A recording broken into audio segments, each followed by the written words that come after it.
Welcome to atom classes. आज आपको BSc first year का एक नया चैप्टर स्टार्ट करेंगे और चैप्टर का नाम है केमिकल बॉन्डिंग। ये चैप्टर जो है बहुत ही इंपॉर्टेंट चैप्टर है। इंपॉर्टेंट क्यों है? क्योंकि इस चैप्टर से बीएससी में 30 मार्क्स के क्वेश्चंस आते हैं। बहुत बड़ा नंबर है, 45 में से 30 नंबर का क्वेश्चन यहीं से आपको मिल जाएगा। इसके अलावा ये अगर आप जो है नीट की तैयारी करते हैं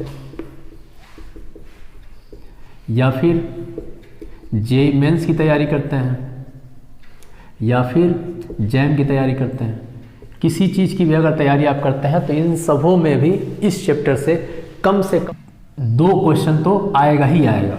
इतना इंपॉर्टेंट चैप्टर है ये कि किसी भी कोई भी कंपटीशन एग्जाम में दे रहे हैं तो 2 क्वेश्चन इस चैप्टर से आते हैं केमिकल बॉन्डिंग से।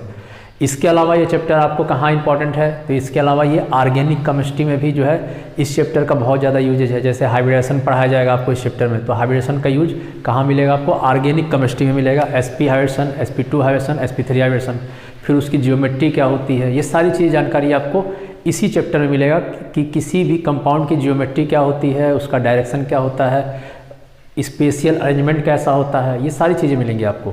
उसके अलावा इस चैप्टर का यूज आपको सेकेंड ईयर के कोऑर्डिनेशन कंपाउंड जब पढ़ेंगे वहाँ पर भी इसका यूज मिलना है आपको। तो ये चैप्टर ओवरऑल मिला के बहुत ज़्यादा इंपॉर्टेंट है। तो आपको ये चैप्टर ध्यान से देखना है, एक एक वीडियो देखना है और पूरा का पूरा वीडियो। ऐसा नहीं करना है कि शुरू के 5 मिनट देखे उसके बाद जो स्किप कर दिए। पूरा वीडियो देखेंगे तो ही आपको चीज़ें समझ में आएंगी। साथ में आपको डिस्क्रिप्शन बॉक्स में इसके पूरे कंप्लीट नोट्स भी हम प्रोवाइड करा रहे हैं, तो आप पूरा वीडियो देखिए और साथ में डिस्क्रिप्शन बॉक्स में जो नोट्स दिया गया है वहाँ से आपको नोट्स बना लेना है। इस तरीके से करना है। तो चलिए स्टार्ट करते हैं केमिकल बॉन्डिंग।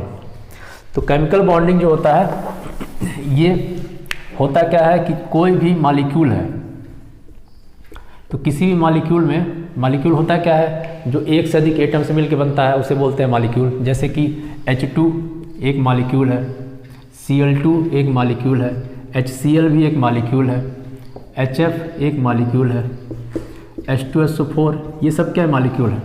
अब इसमें क्या है, जो मॉलिक्यूल है 2 हाइड्रोजन से मिलकर बना है, यहाँ 2 क्लोरीन से मिला है, यहाँ 1 हाइड्रोजन 1 क्लोरीन से मिलकर बना हुआ है, यहाँ हाइड्रोजन फ्लोरीन से मिलकर बना हुआ है, यहाँ पे 2 हाइड्रोजन है, 1 सल्फर और 4 ऑक्सीजन से मिलकर बना हुआ है। तो ये सारे जो कंपाउंड्स हैं या मॉलिक्यूल्स हैं ये क्या हुए हैं? एक से अधिक एटम से मिलकर बने हुए हैं। अब यहाँ पर क्या है कि जो एटम है एक दूसरे से जुड़े हुए हैं तभी मॉलिक्यूल बना। तो ये क्यों जुड़े हुए हैं, किस फोर्स से जुड़े हुए हैं? तो इसी फोर्स को, जिस फोर्स से 2 या 2 से अधिक एटम आपस में जुड़े रहेंगे उसी फोर्स को क्या बोलते हैं?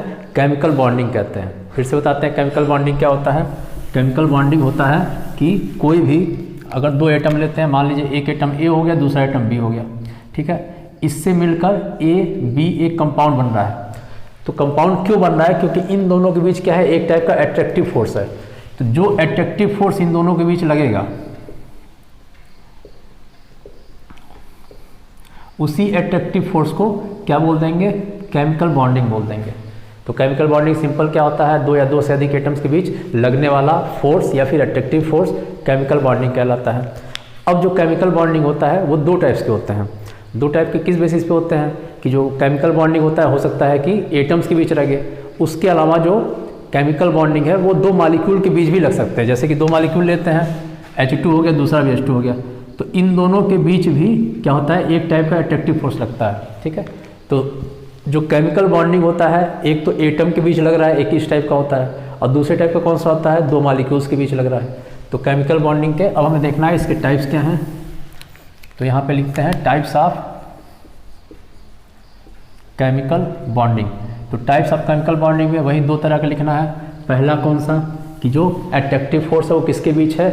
एटम के बीच है, ठीक है। तो यहाँ पे लगेगा फोर्स बिटवीन एटम, और दूसरा है फोर्स बिटवीन मॉलिक्यूल। तो 2 टाइप के केमिकल बॉन्ड बनेंगे। पहला केमिकल बॉन्ड किसके बीच होगा? एटम्स के बीच होगा, और दूसरा जो केमिकल बॉन्ड होगा किसके बीच होगा? मॉलिक्यूल के बीच होगा, ठीक है। अब जो एटम के बीच जो केमिकल बॉन्ड बनता है, मतलब केमिकल बॉन्ड बिटवीन एटम, ये जो बनेगा ये भी 4 टाइप्स के होते हैं। तो कौन कौन से होते हैं यहाँ पे हम लिख देते हैं, कौन कौन से 4 टाइप के होते हैं। पहला होता है जिसको बोलते हैं आयनिक बॉन्ड, दूसरा होता है जिसको बोलते हैं कोवैलेंट बॉन्ड, तीसरा होता है जिसको बोलते हैं मेटेलिक बॉन्ड, और फोर्थ होता है जिसको बोलते हैं कोऑर्डिनेट बॉन्ड। अब ये चारों बॉन्ड कौन से होते हैं, इसके बारे में क्या डिफरेंस है, क्या पूरा डिटेल है, सारा डिटेल आपको इस चैप्टर में पढ़ना है एक एक करके। Ionic bond, covalent bond, metallic bond और कोऑर्डिनेट बॉन्ड। ये कोऑर्डिनेट बॉन्ड वाला जो है से कोऑर्डिनेट कंपाउंड बनता है, और ये आपको यही चीज़ पढ़ना है आपको सेकेंड ईयर में जाके, पूरा एक चैप्टर ही है कोऑर्डिनेट कंपाउंड का, तो वो आपको पढ़ना है। ठीक है, आगे देखते हैं। अगर दो मॉलिक्यूल के बीच अगर जो अट्रैक्टिव फोर्स लग रहा है, या फिर क्या कह सकते हैं, दो मॉलिक्यूल के बीच जो बॉन्ड बन रहा है, उस बॉन्ड को, वही बॉन्ड कितने टाइप के होते हैं, दो टाइप के होते हैं। पहले को बोलते हैं हाइड्रोजन बॉन्ड,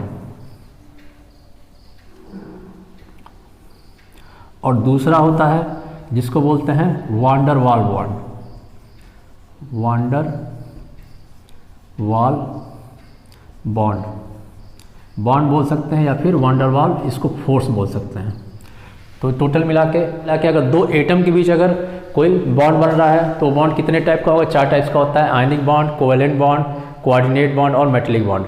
और उसके अलावा अगर दो मॉलिक्यूल के बीच अगर बॉन्ड बन रहा है, केमिकल बॉन्ड बन रहा है, तो दो टाइप का होगा। कौन कौन सा होगा, एक होगा हाइड्रोजन बॉन्ड और दूसरा होगा वांडर वाल फोर्स होगा। अब जो हाइड्रोजन बॉन्ड होता है ये भी दो टाइप्स का होता है। अब यहाँ पे आपको एक समरी बताएंगे, उसके बाद क्या होगा, सबके बारे में पूरा डिटेल भी पढ़ना है, लेकिन एक समरी आप यहाँ देख लें क्या क्या चीज़ें आपको पढ़नी है पूरे चैप्टर में। अब हाइड्रोजन बॉन्ड होता है, ये भी दो टाइप का होता है। पहला होता है जिसको बोलते हैं इंट्रा मॉलिक्यूलर हाइड्रोजन बॉन्ड, और दूसरा होता है जिसको बोलते हैं इंटर मॉलिक्यूलर हाइड्रोजन बॉन्ड।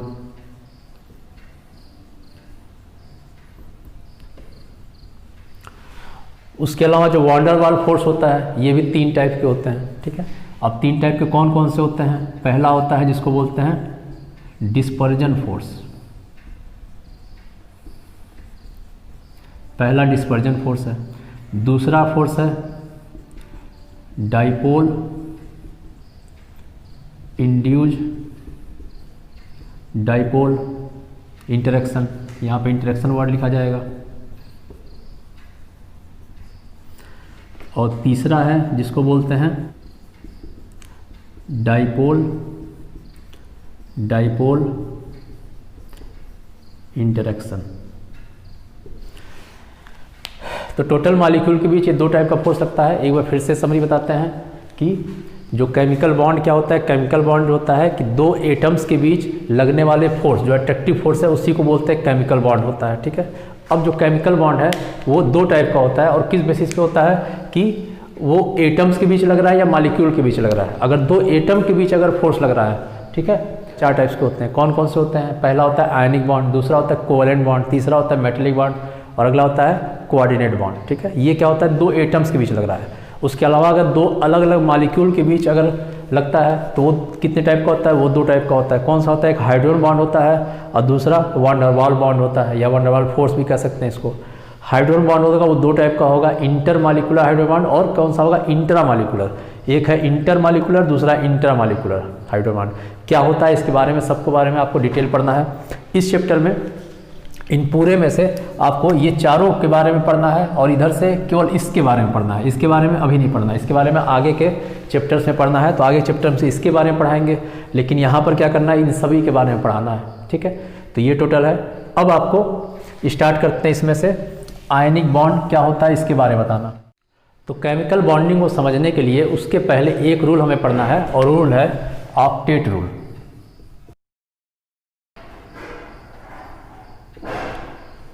तो ऑक्टेट रूल क्या कहता है कि कोई भी एलिमेंट है, अगर उसका इलेक्ट्रॉनिक कॉन्फिगरेशन बना रहे हैं तो क्या होगा कि उसके जो पास का सबसे नियरेस्ट इनर्ट गैस का इलेक्ट्रॉनिक कॉन्फिगरेशन है वैसा वो बनाना चाहेगा। सबसे पहले उसके पहले बता देते हैं इनर्ट गैस कॉन्फिगरेशन क्या होता है। पहले आप ये देख लीजिए इनर्ट गैस कॉन्फिगरेशन, फिर ऑक्टेट रूल बताते हैं।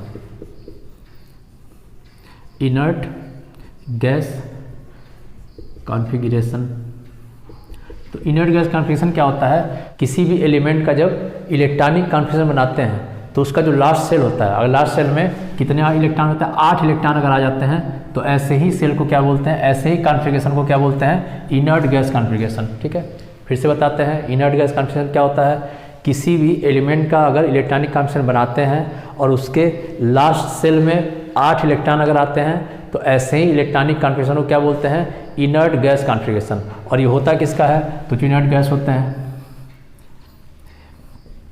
Helium, neon, argon, krypton, xenon, radon, ठीक है। तो ये सब क्या होता है, इनर्ट गैस होते हैं।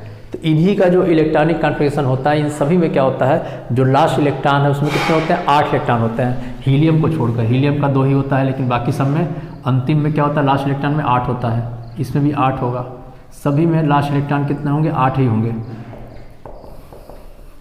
तो ये होता है, ठीक है।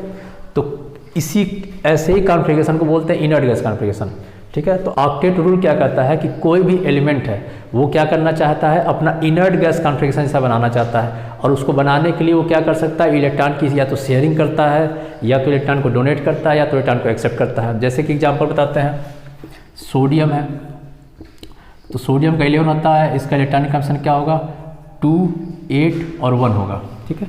तो इसके जो सबसे पास का इनर्ट गैस है वो कौन सा है, नियॉन है, क्योंकि नियॉन का 10 होता है, ठीक है। तो सोडियम क्या करेगा, नियॉन के जैसा इलेक्ट्रॉनिक कॉन्फ़िगरेशन बनाना चाहेगा, और नियॉन का इलेक्ट्रॉनिक कॉन्फ़िगरेशन क्या होता है, 2, 8 ये होता है। तो ऐसा बनाने के लिए इसको करना क्या पड़ेगा, अपना जो लास्ट इलेक्ट्रॉन है इसको क्या करना पड़ेगा, इसको डोनेट करना पड़ेगा। तो सोडियम क्या करता है, अपने इलेक्ट्रॉन को डोनेट करता है और सोडियम प्लस बना लेता है। अब ये सोडियम प्लस है, ये क्या हो गया, स्टेबल हो गया, ठीक है। स्टेबल क्यों हो गया, क्योंकि इसका जो इलेक्ट्रॉनिक कॉन्फ़िगरेशन है कैसा हो गया, इनर्ट गैस कॉन्फ़िगरेशन हो गया। इसी तरीके से क्लोरीन है, क्लोरीन का 17 होता है, ये होता है 2, 8, 7 इलेक्ट्रॉनिक कॉन्फ़िगरेशन इसका होता है। यहाँ पे आर्गन का जो इलेक्ट्रॉनिक कॉन्फ़िगरेशन होता है वो 2, 8, 8 होता है, ठीक है। तो क्लोरीन जो है आर्गन के ज़्यादा पास है, ठीक है। तो ये क्या करेगा, क्लोरीन इलेक्ट्रॉन को एक्सेप्ट करेगा, और इलेक्ट्रॉन को एक्सेप्ट करके क्या बना लेगा, क्लोरीन माइनस बना लेगा, और इसका इलेक्ट्रॉनिक क्या हो जाएगा, 2, 8, 8 हो जाएगा, ठीक है। तो इस तरीके से एलिमेंट जो होते हैं, इलेक्ट्रॉन को ये क्या किया, इलेक्ट्रॉन को डोनेट किया, ये क्या किया, इलेक्ट्रॉन को एक्सेप्ट किया, ठीक है। इसके अलावा कार्बन जो होता है वो क्या करता है, शेयरिंग करता है। तो इस तरीके से जो भी एलिमेंट्स होते हैं वो इलेक्ट्रॉन क्या तो शेयरिंग करेंगे, या तो क्या करेंगे, इलेक्ट्रॉन को डोनेट करेंगे, या तो इनको एक्सेप्ट करेंगे।